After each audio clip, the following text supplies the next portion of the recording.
You were promoted because you are such a good nurse.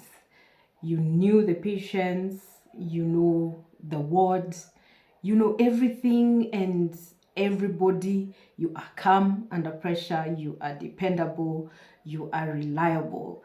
And then one day someone wakes up from leadership and says, congratulations, you are now the nurse manager. And come Monday morning, you are expected to know what to do, and more importantly, to lead people who are your peers on Friday afternoon. If this transition made you feel lost, excited, proud, very scared, all at the same time, this conversation is for you.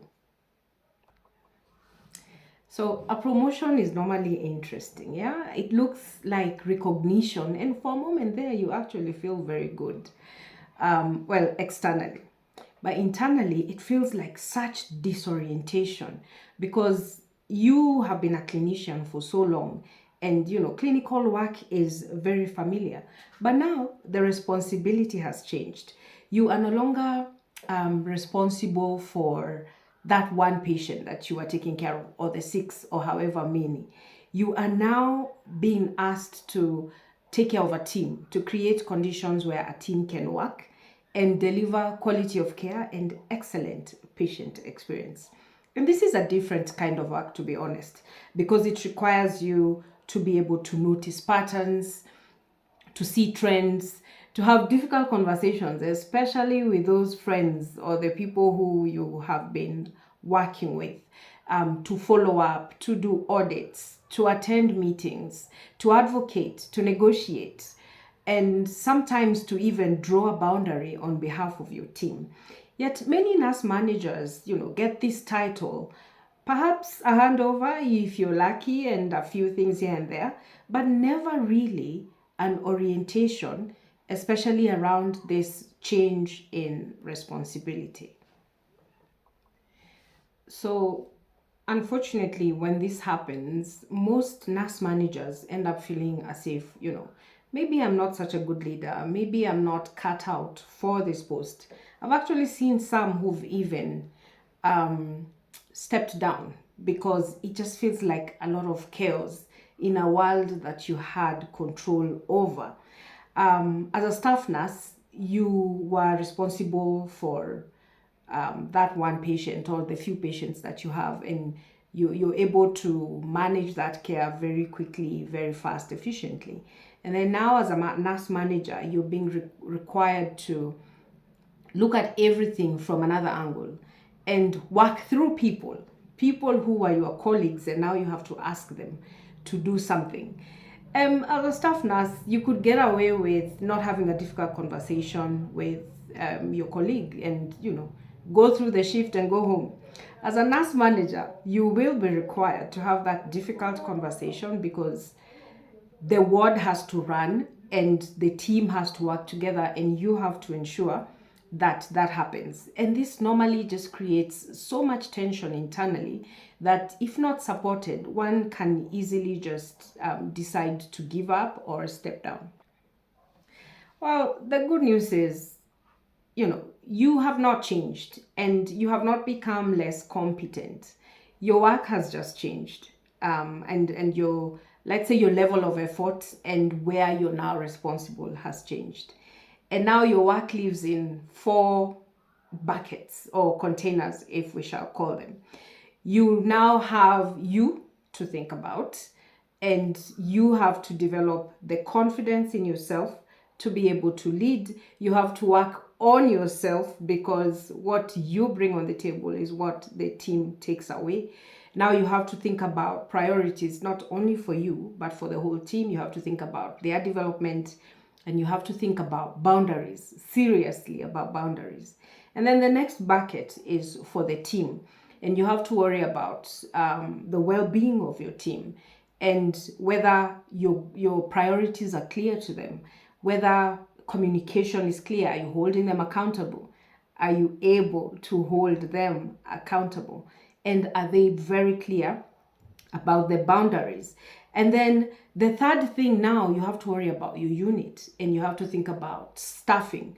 Even on the days when people don't show up and work has to continue, you have to think about supplies.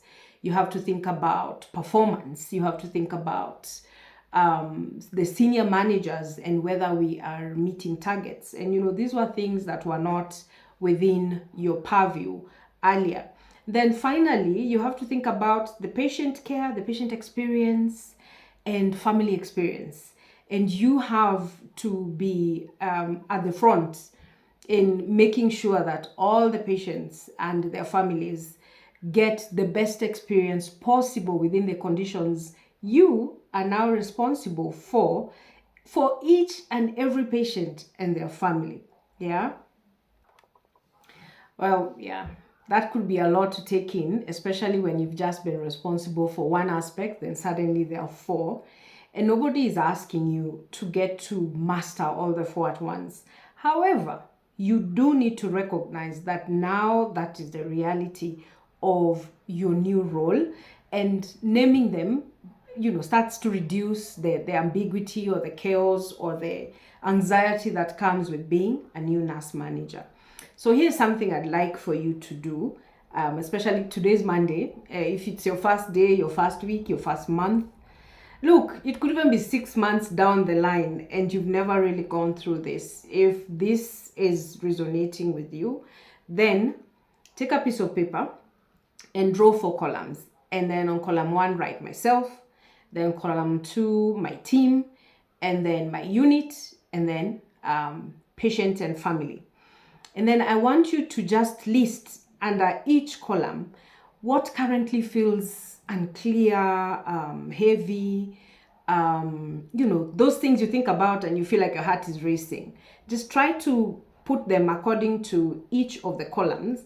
Then you'll start seeing that you actually have words for the feelings you have, and naming them helps you to start understanding, where do I start?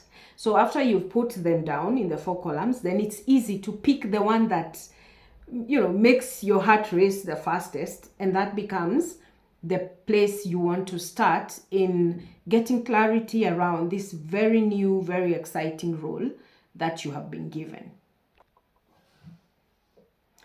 You were not promoted by accident. Someone saw potential in you. They saw excellent clinical judgment. They saw professionalism, calmness under pressure, proactivity, willingness to help others, and your selflessness in just trying to push things forward. Potential is great, which is what they saw, but it still needs preparation, especially when you're about to lead a team of people and a unit, and you're now responsible for every outcome patients and families get from your unit. You don't have to figure everything out today, but you just needed a place to start. And probably what you needed even more was to know that there's a page like this where you can come and get tips about how to navigate this new role and feel supported in the process. Congratulations on your new role. Welcome to nursing leadership.